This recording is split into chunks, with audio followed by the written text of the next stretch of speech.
एक अहम खबर जो गुज़िश्ता रोज़ मेरी नज़रों के सामने से गुजरी, मैं उस हवाले से आपके साथ लाजमी शेयर करना चाहूँगा कि जो 24 नवंबर को पाकिस्तान तहरीक इंसाफ ने एहतजाज की एक फ़ाइनल कॉल दी थी। जो कुछ भी हुआ 24 नवंबर से 26 नवंबर के दरमियान, 26 नवंबर के जो पाकिस्तान तहरीक इंसाफ की फ़ाइनल एहतजाज की कॉल है, उसके बाद जो इस्लामाबाद के अंदर से काफ़ी सारी जो गिरफ्तारियाँ थी वो अमल में लाई गई थी। यानी कि जो पाकिस्तान तहरीक इंसाफ के वो कारकुनान जो एहतजाज के अंदर शरीक हुए थे और वो गिरफ्तार नहीं हो सके थे, तो उनको 26 नवंबर के बाद जो है वो गिरफ्तार कर लिया गया था। जब कल दोबारा से वो दहशतगर्दी अदालत के जज ताहिर अब्बास सप्रा की अदालत में पेश हुए तो हुआ क्या, जैसे ही वो पहले तो होता यह था कि कमरा अदालत से बाहर निकलते थे तो उनको दोबारा गिरफ्तार कर लिया जाता था, लेकिन कल जब ताहिर अब्बास सप्रा ने यह कहा कि इनको फौरी तौर पर रिहा कर दिया जाए तो उनको जाहिर सी बात, एक खदशा था कि जो उनका जो फैसला है उस पर अमल दरामद तो नहीं हो सकेगा। इस वजह से वो दोबारा उन्हें यह किया कि जो जज साहब हैं वो खुद बाहर आए और उन्हें पुलिस वालों को जो प्रिजनर्स वैन थी, यानी कि जो अदालत के बाहर प्रिजनर्स वैन खड़ी की गई थी पुलिस की जानिब से, वो उसके सामने आके खड़े हो गए और पुलिस को ताकीद करते रहे कि इनको आपने दोबारा गिरफ्तार नहीं करना, क्योंकि अदालत का हुक्म है कि इनको रिहा कर दिया जाए। तमाम तर लोग जो हैं वो बेगुनाह हैं। अब जाहिर सी बात है कि ऐसी सिचुएशन जब अदालत कह रही हो कि ये बेगुनाह है, इनको रिहा कर दिया जाए, पुलिस की जानिब से बार बार उनको गिरफ्तार करना मेरे ख्याल में या मेरी सोच से, मेरी समझ से बालातर है कि ये आखिर क्यों किया जा रहा है। अदालतों का एहतराम, जो कानून है उसका एहतराम मेरे ख्याल में जितना एक आम शहरी के लिए है उतना ही पुलिस के लिए भी है और बाकी तमाम तर जो हमारे मोहतरम और मोतबर इदारे हैं उन तमाम तर इदारों के लिए है।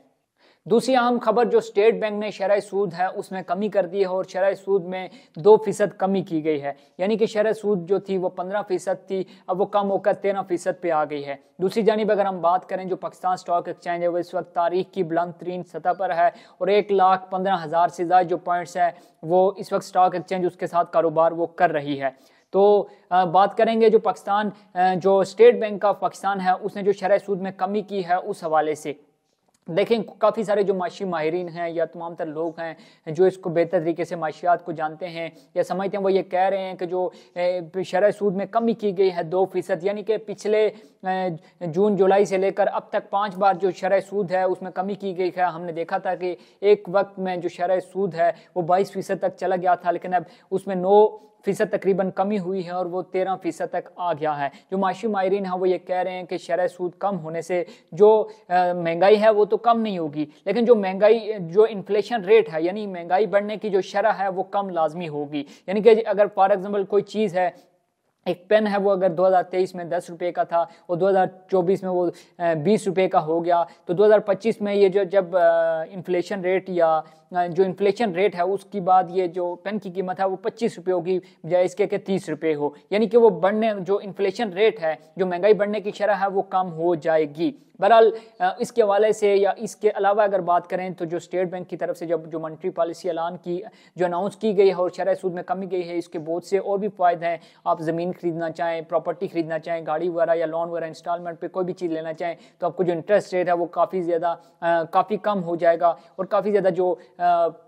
रोज़गार के मौके हैं जो, क्योंकि इन्वेस्टमेंट वगैरह होंगी तो उससे पैदा हो सकते हैं। लेकिन अगर दूसरी जानिब हम महंगाई के हवाले से बात करें तो महंगाई में को खातिर-खा कमी नहीं लाई गई, ना ही खातिर-खा कमी हुई है, क्योंकि बेरोज़गारी बहुत ज़्यादा है, गुर्बत बहुत ज़्यादा है, तो महंगाई जो है वो अपनी जगह पर उसी तरह से जो है वो बरकरार है। बहरहाल दूसरी जानिब जहाँ इतनी ज़्यादा महंगाई है मुल्क के अंदर, इस तरह की सिचुएशन है, तो एक अहम खबर जो मेरी नज़र के सामने से गुजरी कि वो जो अरकान पंजाब असम्बली है उनकी तनख्वाहों में इजाफा कर दिया गया है। सिर्फ तनख्वाहों में इजाफा होता तो चलो समझ आती, इस तरह के मुल्क में जब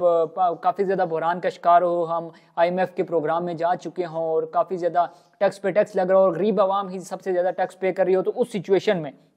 जो अरकान पंजाब असम्बली हैं उनकी अब तनख्वाहें देखें किस हद तक बढ़ा दी गई हैं। तो जो अरकान पंजाब असम्बली हैं उनकी तनख्वाहें 76,000 से बढ़ाकर 4 लाख कर दी गई हैं, यानी 76,000 से बढ़कर फौरी तौर पर 4 लाख उनको कर दिया गया है। यानी कि अगर इसमें हम कहें तो 4 गुना कम से कम इसमें इजाफा कर दिया गया है। उसके साथ साथ जो सूबाई वुज़रा हैं, एक तो अरकान पंजाब असम्बली हैं, उनकी तनख्वाह तो 76,000 से बढ़ाकर 4 लाख कर दी गई है और साथ ही साथ जो सूबाई वुज़रा हैं उनको काफ़ी इसके अलावा भी जो मुराद हैं वो जो उनको हासिल होती हैं, जो वुज़रा इस वक्त मौजूद है मुख्तलिफ असम्बली में, उनको काफ़ी ज़्यादा मुराद होती हैं, पेट्रोल होता है, रिहाइश होती है, उसके अलावा बाकी तमाम तर सहूलियात उनको मैसर होती हैं। लेकिन ये जो तनख्वाहों में उनको एक जंप लगा है वो क्या है,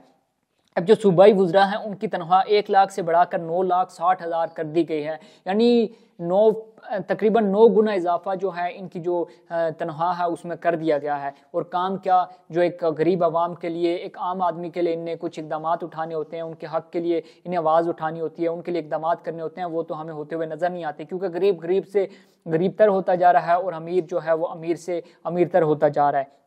साथ ही साथ जो डिप्टी स्पीकर पंजाब असम्बली है उसकी तनख्वाह भी 1,20,000 से बढ़ाकर 7,75,000 कर दी गई है। और जो पार्लिमानी सेक्रेटरीज हैं उनकी तनख्वाह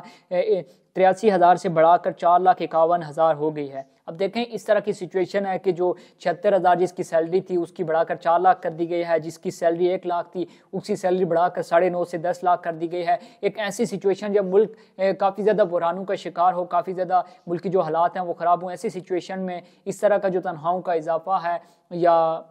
काफ़ी ज़्यादा जो मराहत हैं वो मेरा नहीं ख्याल कि जो एलीट क्लास है उसके लिए तो पाकिस्तान काफ़ी ज़्यादा खुशहाल नज़र आता है, लेकिन जो एक आम आदमी है उसके लिए जो महंगाई है, बेरोज़गारी है, वो तमाम तर चीज़ें हैं, ना रोज़गार के मौके हैं। बहरहाल जो आखिरी अहम खबर जो मैं आपके साथ शेयर करना चाहूँगा कि रावलपिंडी की जो इंसदाद दहशतगर्दी की अदालत है उसमें 9 मई जो GHQ हमला केस है उस हवाले से जो टोटल मुल्जिमान थे उनकी तादाद 119 थी और उनमें से जो 98 मुल्जिमान ऐसे हैं जिनके ऊपर फर्द जुर्म आयद कर दी गई है। उनमें जो अहम नाम हैं वो इमरान खान साहब हैं, फवाद चौधरी साहब हैं,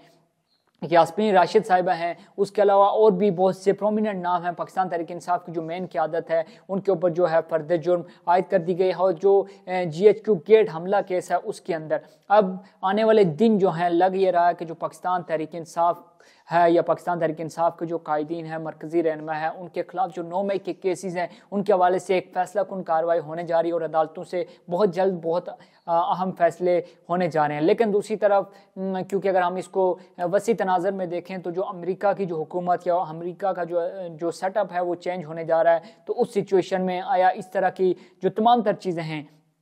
क्या ये मुमकिन हो पाएगा क्या, क्योंकि इंसदाद से दहशतगर्दी की अदालत से अगर इनको सज़ाएं हो भी जाती हैं तो वो फिर लोअर कोर्ट से फिर इस्लामाबाद हाई कोर्ट में चैलेंज होगी, अगर वहाँ से भी रिजेक्ट हो जाती हैं या वो अपीलें उनकी नहीं सुनी जाती तो वो फिर सुप्रीम कोर्ट में आएंगे और सुप्रीम कोर्ट में भी अगर नहीं सुनी जाती तो फिर एक नज़रसानी की दरख्वास्त दायर की जा सकती है। तो काफ़ी ज़्यादा ऑप्शन, काफ़ी ज़्यादा प्लेटफॉर्म जो हैं वो मौजूद हैं पाकिस्तान तहरीक इंसाफ के पास इस वक्त। लेकिन जिस तरह की जो सिचुएशन है, जिस तरह का हमने देखा कि वो खबर मैंने आपके साथ शेयर की कि जो ताहिर अब्बास सपरा हैं जो इंसदाद दहशतगर्दी अदालत के जो जज हैं उनने कहा कि तहरीक इंसाफ के 26 नवंबर के जो एहतजाज के बाद जिन मुल्जिमान तो नहीं कहेंगे, जिन कारकुनान को गिरफ्तार किया गया था उनको रिहा किया जाए और फिर उनको खुद आना पड़ा, चल कर अदालत से बाहर आना पड़ा कि कहीं पुलिस इनको दोबारा गिरफ्तार ना कर ले।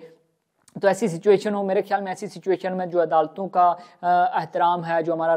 कानून है उसका एहतराम है बहुत ज़्यादा ज़रूरी है। और ये कानून का एहतराम हम सब के लिए, तमाम तरह का आम आदमी हो या कोई एलीट क्लास हो, हम सब के लिए फ़र्ज़ है कि जो अदालतों का एहतराम है उसको मलूज़ खातर रखा जाए। बहरहाल अगर वीडियो अच्छी लगे तो कमेंट सेक्शन में आपने अपनी राय लाजमी देनी है। मुझे अभी तक लिए दीजिए इजाज़त और बहुत सा ख्याल रखिएगा। अल्लाह हाफ़िज़।